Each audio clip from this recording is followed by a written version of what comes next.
টি-20-র বিচারে ১৯ বারের দেখায় দক্ষিণ আফ্রিকা জয় পেয়েছে ১২টিতে আর কিউইরা ৭টিতে।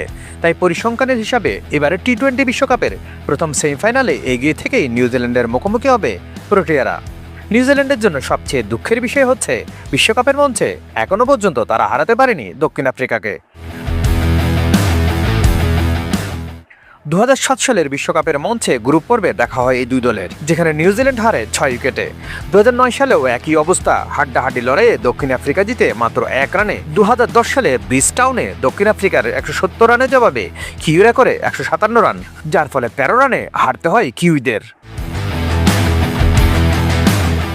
২০১৪ সালের বিশ্বকাপে দক্ষিণ আফ্রিকার কাছে ২ রানে হারে নিউজিল্যান্ড। চট্টগ্রামের এই ম্যাচে প্রোটিয়ারা তুলে ৬ উইকেটে ১৭০, জবাবে কিউইরা ৮ উইকেটে করে ১৬৮ রান। এবারের বিশ্বকাপেও পঞ্চমবারের মতো দেখা হয় এই দু দলের, যেখানে নিউজিল্যান্ড হারে ৭ উইকেটে।